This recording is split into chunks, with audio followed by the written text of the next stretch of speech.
LostWinds 2: Winter of Melodias is a cute, story-driven 2D platformer developed by Frontier Developments and released on the Wii in 2009 and on Steam in 2016. Much like its predecessor, you can tell this was designed primarily to be played on the Wii. However, I think it translated to the keyboard and mouse acceptably. I've seen some opinions who might differ with mine, but that's okay. My opinion goes thusly. The controls were fine. Not great.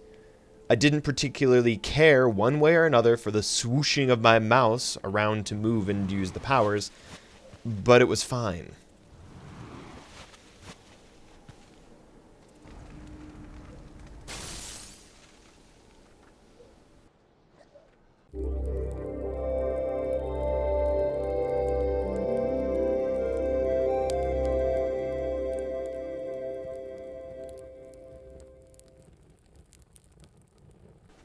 When we left off with LostWinds 1, I was of the opinion that this game has been just too cute. I hoped they wouldn't ruin it all in the sequel game by trying to tell a more complex story, or make the characters have annoying voice actors, or include dumb minigames in an attempt to add pointless extra gameplay elements. I'm pleased to report the game is just as cute, and as an ideal sequel, you pick up right where you left off. LostWinds 2 feels like the previous game in storytelling, gameplay, mechanics, and graphic and theming. But there are also some small changes from the original game to keep it fresh. Winter of Melodias starts with another cute character named Riveren, who goes through the same beginner tutorial which Toku did in the last game. Sure, it's a tutorial, and I know those annoy some people, but it's with a new character, and it's paralleling what we did with Toku in the first game. I just thought it was a clever way to tie both games together, and to demonstrate that this new character is just like Toku.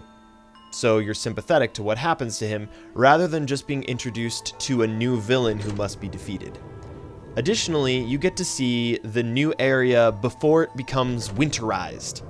Again, I thought it was just a neat little bit of storytelling, and I appreciated it.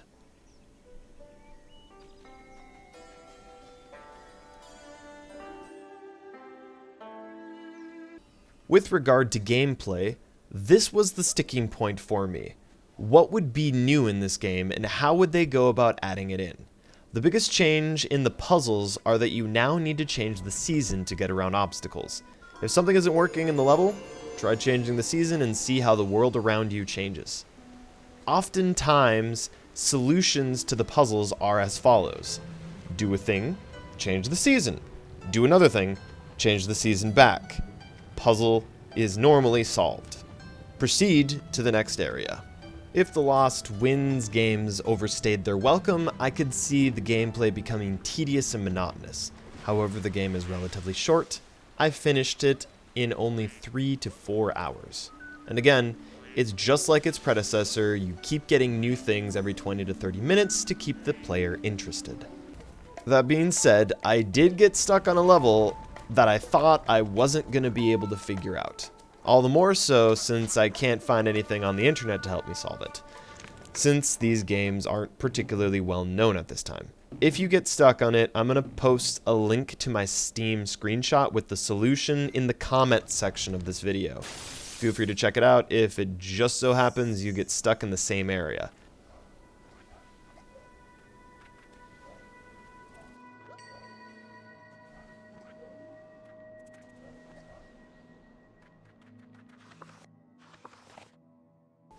In conclusion, I was looking to have the same experience I had in LostWinds 1. A short, quaint story about a little boy and his wind powers. Play for a few hours, get all the things, easy 100% achievements, bing bang boom, done. I don't know where I got this game, it just showed up in my library, but I'm glad it did. It's worth checking out, although I'd suggest waiting for a sale if money is tight. That advice extends to any game on Steam, just wait for a sale. It'll eventually happen. Anyway, hopefully this review has been helpful. My name is Atratzu, and I will see you in the next video.